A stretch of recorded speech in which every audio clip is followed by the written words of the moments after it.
Okay, so first slideshow is what are we going to do now that we're in the middle of a quarantine? And I just want you guys to know that just from the outset, I am pretty confident in where you guys are at. So I know this is weird, but I feel really confident since we've gone through all the material.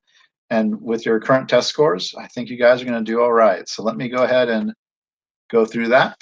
Thank you to everybody who filled out the Google form. I really appreciate that. If you haven't yet, you can go ahead and click that link once we're done. And it just allows me to kind of check in, see how you're doing. But one of the things I need to say at the very beginning is we are on uncharted territory here. So I'm giving you the information that I have up to the minute. It might change. So, and if it does, I will just let you know as soon as I can. All right, so you have 8 weeks left to go with school.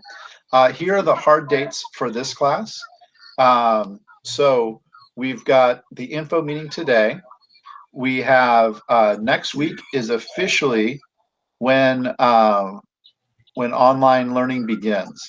But your AP test is going to be May 12th, 1 p.m. online. After that, on the Friday is when your next grading period is. So May 15th, they wanted to give teachers enough time to make sure they'd graded everything. And I'll talk about that in just a second. Next slide.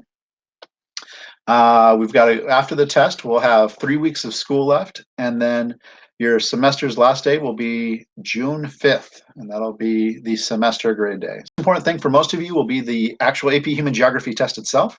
So it is going to be that Tuesday, May 12th at 1 p.m. There's going to be only 2 FRQs that you'll do in 45 minutes. So the first FRQ will have 2 stimulus, and then the second FRQ will have 1 stimulus as a part of it. I've put the College Board website there so you can get the up-to-date information as quickly as I do. And then I had a video that I found from a guy named Mr. Sin.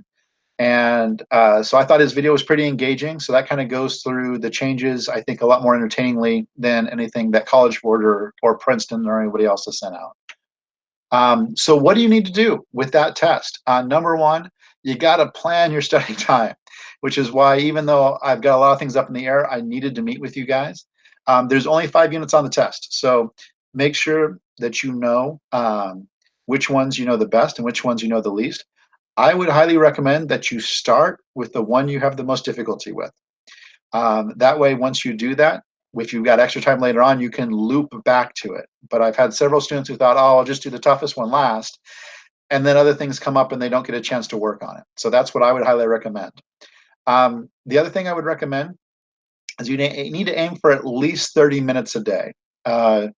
If I know I normally say an hour, and honestly, that's what you should be doing, but I realize you're 14. So at least 30 minutes. If I was another AP teacher or most of the other AP teachers, I'd be telling you ramp up to like 2 to 3 hours a day leading up to the test. And sure, if you've got time, go for it. But you're 14, and to be honest, you will do better 30 minutes a day every day or an hour than you will if you just totally cram the day or two before.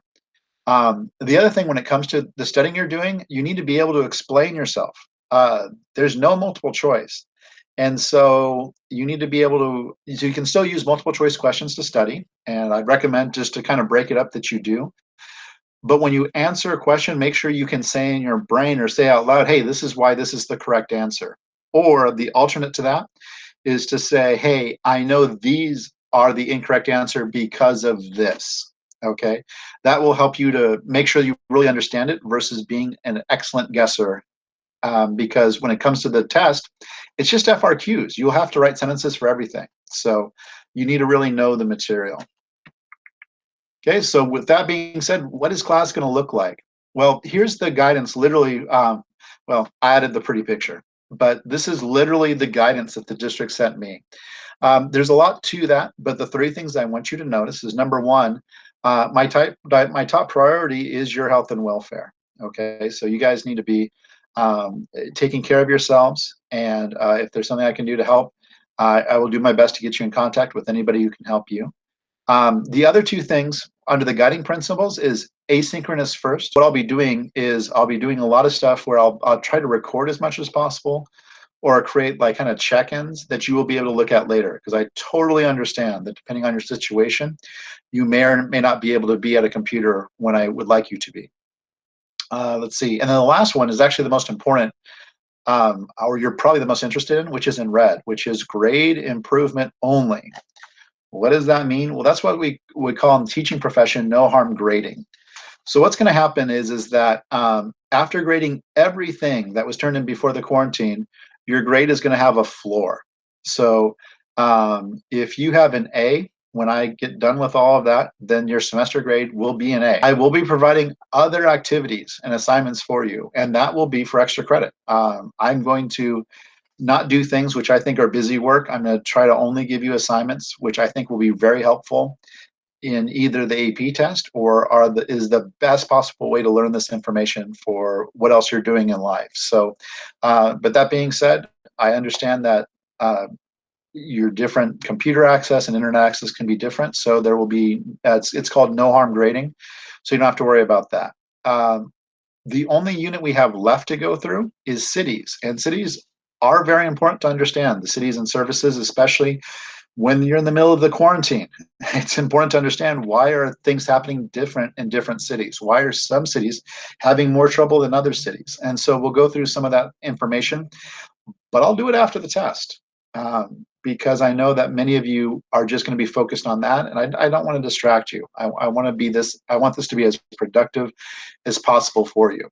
Okay, so what does class specifically look like? This is literally what I got this morning. So again, this is guidance the district is giving me. It changed this morning. I will give you the up-to-date information as I can. As you'll notice, on Mondays, basically what they want the teachers to do is give you the assignments for the week. So I'll give you at least an overview on, hey, this is what we're covering. Okay, and so that way, if you've got it on Monday, you can make sure you get it done during the week. You'll notice that on Tuesdays and Thursdays will be classes 1, 2, 3. So for my third period AP Human Geography kids, I believe on Tuesday and Thursdays, starting next week from 12 to 12:30, I will have some sort of check-in or something which you can kind of log into to make sure you can get the help that you need. Okay. You'll notice for my period 4 AP Human Geography kids, I will be available 10 to 10:30 on Wednesday through Friday for you. And so I'll be doing some sort of check-in, some sort of login.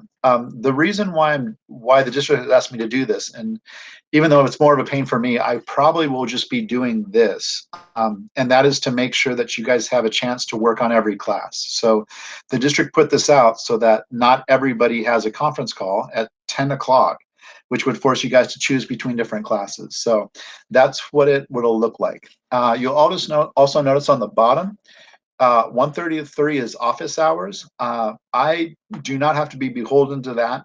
If you need to contact me, I'm trying to figure out what the district would like me to do. So I was going to do video chats because that's just what made sense. The district has said they don't necessarily want that, so we'll have to figure it out. If I do chats with you, I will be making sure to record them just for you and just to protect me and just to protect you. So just so you know, that's what's going on. Not that I would ever do anything or I would expect you to, but just to make sure, So if you will be able to capture every bad dad joke I give you. Let's see here. So this is what I'm thinking for like my particular class. This is what we'll be covering every week. Study week 0, honestly, this is the most important week of the entire thing, because you need to plan what you need to do. So you really need to figure that out. How am I going to make sure that I cover all 5 of these units? I would imagine, just so you know, I would imagine that even though it's only going to be 2 FRQs, the way they've created FRQs is you can do multiple units in one question. So I would wholly expect for units 2, 3, 4, and 5 to be directly questioned. And of course, unit 1 could be directly questioned, but that's going to include everything as well. So make sure you figure it out for yourself what you're going to, when you're going to study what. Okay. I am most likely going to be covering units 1 and 2 next week, 3 and 4 the week after that. Study week 3, I'll probably do unit 5, and then I'm possibly going to have you guys create a video. I'm not quite sure yet, but if I do have you complete a video, it will be due this week because again, I'm not giving you wasted assignments. So if you're going to create a video, I'm going to have you do it this week so that everybody can take a look at it over the weekend and get ready for the test on that final week, which will be on the Tuesday. And then I'll probably debrief. I'll probably debrief the test. It should be available to me so I can take a look and see what they asked, and we'll probably brainstorm what good answers would have been. I'll probably do chapter 12, then chapter 13, and then the last week of school, probably whatever I didn't hit for 12 or 13, and then or some other assignment that we'll probably work on. Okay, let's see here. I'm almost done with the slideshow. So what are the resources that we've got as of this moment?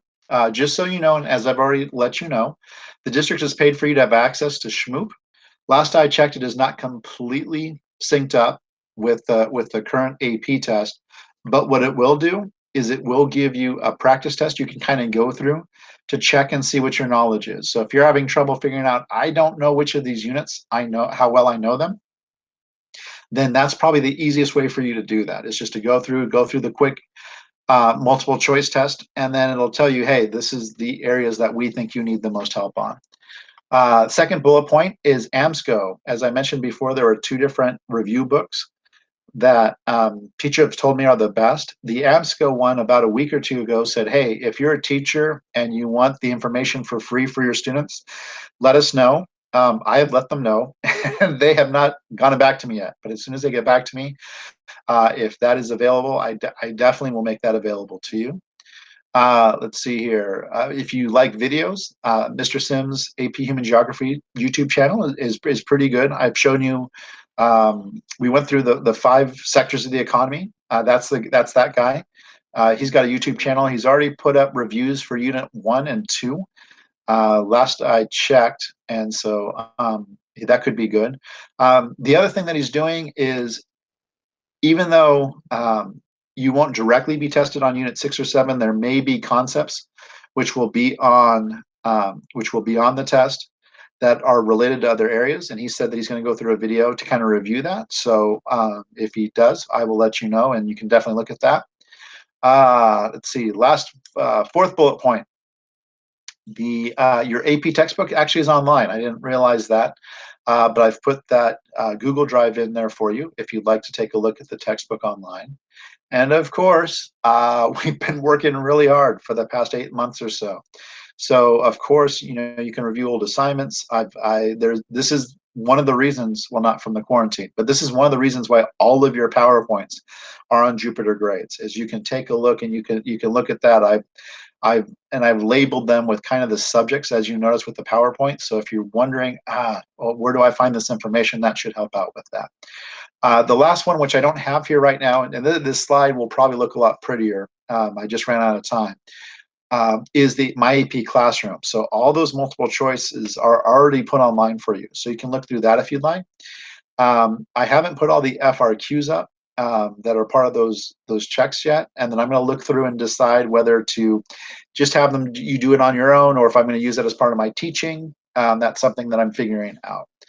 So with that, yay! The best way to contact me is still going to be through Jupyter Grades.